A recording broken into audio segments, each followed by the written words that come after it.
we go across the three type of lightings that you have between what landscaping, architectural, and holiday lights, where do you project out you think will be this split over the next few years of your of your product Business model. alignment? Yeah, what do you think? Yeah, so I mean, I think for us, clearly we started holiday lights. That'll still be the dominant market segment for us in 2025, but I think that will shift over time.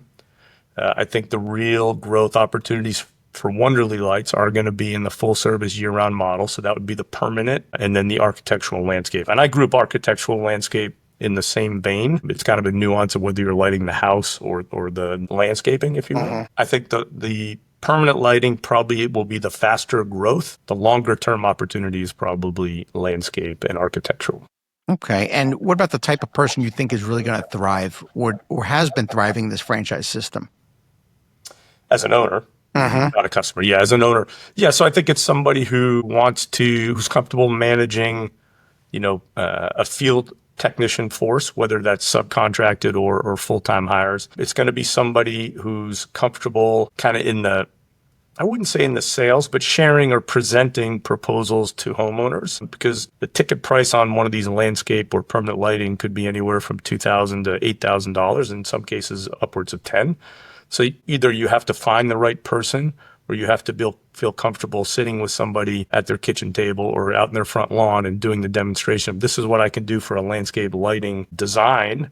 And getting the homeowner comfortable that this is going to add the value they want. And so I think having that at least familiarity and comfort with a little bit of design and then a little bit of sales. But candidly, we have vendors who help us with design if it's kind of beyond our corporate team scope. And then we have franchise owners who feel very comfortable bringing on a salesperson to handle the sales piece of it. So then it just becomes managing people and monitoring your numbers. Okay, so you can go with the owner-operated or the manager-operated model?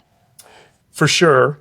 We would always, I always raise a skeptical eyebrow at the manager operated model. I think it needs to be very clear between the franchisor and the interested party, the candidate, if you will. Let's make sure we're on the same page when it comes to what manager operated means. If you're going to rely on somebody to run your business, then you need to be aware of two things. One, it's going to cost you more money to grow and to get to break even and beyond, because you're paying somebody to do what the owner typically does. So you might need to extend your runway or your capital investment. Two, you don't want to be hostage to an employee. So if Good point. you put everything on a manager right out of the gate and that manager falls in love and moves cross country, now you're back to, square one or square zero. But then are you truly willing to put in 10 hours a week or 20 hours a week into the business? Or are you just going to tell me that and you really want nothing to do with the business? That's basically an absentee model and we're not particularly interested in that. Yeah, I'm not a fan of that either. Brian, what's the investment range for a franchise?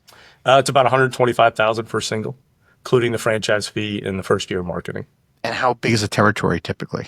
Territories, it's somewhat cost of living based. Effectively, it's 25,000 targeted households. And when we call targeted households single family units, but 25,000 and usually at an annual income above 100,000. All right. Okay. So look, we're 40 franchise locations now, right? Overall. Yep. Where do we think this is going to be over the next 5 years, 10 years, maybe? Yeah, I could tell you what I want, but what do you want? Let's dream a little bit. I think we'd like to add, 15 to 20 owners a year. Okay, that's fair. Call it maybe two, average of 1.5 to 2 units per owner. Franchising, heck, probably better than I do, but the magic level is if you can get above 100 open locations, not many franchisors get there. It's hard to get above there. So we're at 40 right now. If we can add 15 to 20 a year, we don't necessarily need to be a rocket ship and add 40 or 50. It's hard to support 40 or 50 new owners every year. So we like that steady growth. And then, at some point we may jump on the rocket ship. But if you do 15 to 20 for 3 years, we're going to be over 100 units and then we can really start scaling the business. Yeah, you'll be there in no time. I love fragmented industries and this one just is absolutely, perfectly aligned with that. Absolutely. There's so many independents and you've got a great opportunity here. What kind of legacy do you hope this brand will be? I mean, it's a little different. This is not a founder born. It's created, in head of an incubation, but what do you hope this will turn into? Yeah. I mean, aspirationally, we love all of our home service brands to get to $100 million, of system-wide revenue. That would imply, and, if you get that on a run rate, That would imply you're probably 300 plus open locations. So that would be kind of just the goal of any brand we incubate. We have to be able to convince ourselves, whether it takes 5 years or 15 years, we can get there. So that would be the aspirational goal. But I also think we want to build that home services platform. We're at 3 brands now. We're not going to be a Neighborly. I mean, Neighborly is just incredible with what they've done, but we would like to kind of grow and provide more of that home services platform under the Buzz umbrella and just continue to grow. And I think so our legacy would be the Buzz franchise brand's legacy. Okay, so back then about Buzz, what about folks that maybe are emerging founders? They own their franchise. They're thinking about the advantages of becoming part of a platform such as yours. Would you be willing to share maybe some of the things you look for and the company looks for when they bring a brand under the umbrella of Buzz? So like an acquisition. Yeah. Yeah, sure. I mean, look, I think it's going to depend on a few things. It has to be the right industry, which you and I both agree, like a fragmented industry or an emerging industry where there's some competition. So you feel confident you're not out there on an island.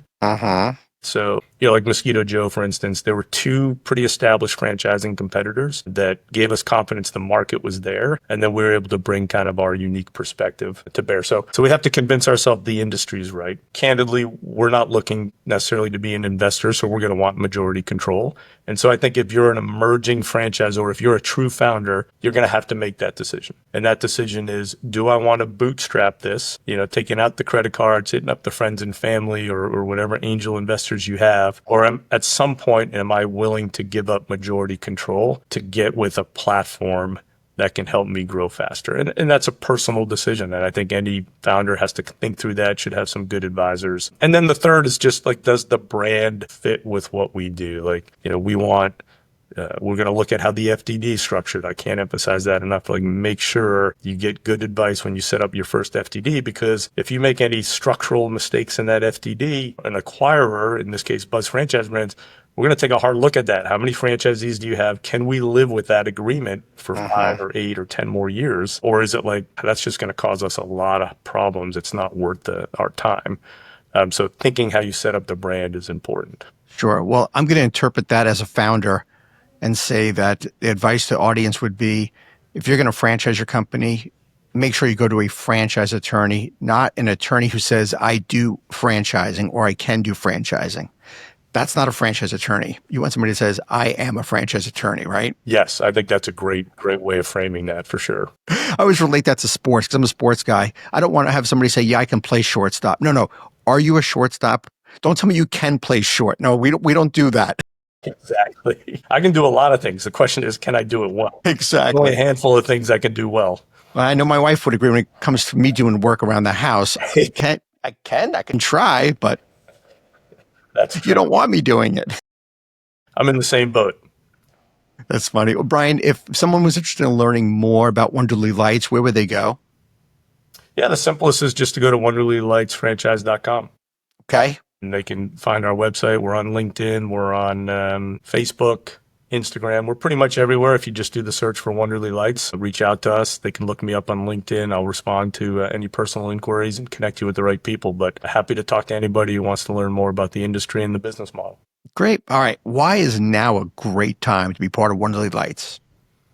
I think now's a great time to be part of franchising, first of all. I think a lot of opportunity out there, a lot of uncertainty in the corporate side of the world. So always nice to kind of own your own future. I think Wonderly Lights, the excitement there is you're going to be on kind of the ground zero of version 2, pivoting to full service. A lot of excitement, get in on the ground floor, and join an industry that's going to continue to grow. Yeah, and you got a lot of great territories available. So, absolutely. And that's not going to be forever. Certainly, that's our goal. Yep. I got one last question for you. I always end every podcast with the franchise tip jar because, as you know, the franchise community is so generous with sharing. So I ask you this. If you had a friend that came to you and they were thinking of being a franchisee of another brand, what would be a piece of advice you'd give them to making sure they're making a good decision? Yeah, I would probably say 2. So one is really understand the business model and does it truly excite you? The last thing you want to do is get into a business that you're, kind of neutral about or ambivalent about.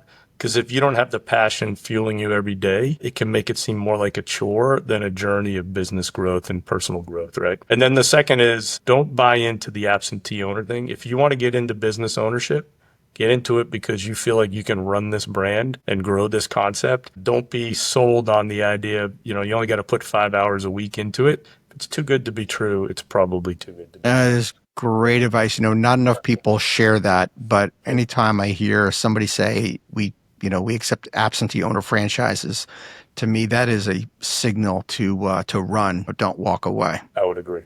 Yeah, for sure. Cool. Brian, thanks so much for being on the show. It was great seeing you again, and I wish you all continued success. Outstanding. Loved every minute of it, Frank. Thanks for having me, and appreciate the time. Thank you for tuning into the Emerging Franchise Brands podcast. For additional insights, guest applications, and to stay connected, visit us at efbpodcast.com. The Emerging Franchise Brands podcast is for entertainment purposes only, and the views expressed do not necessarily represent those of Emerging Franchise Brands, its host Frank Fiume, or Emerging Franchise Group LLC. Any discussed franchise or investment opportunity requires thorough investigation, obtaining proper disclosure documents, and expert consultation before making any investment decisions. The podcast and its host do not offer professional advice or endorsements, and they hold no responsibility for actions, representations, accuracy, or consequential damages related to the podcast content.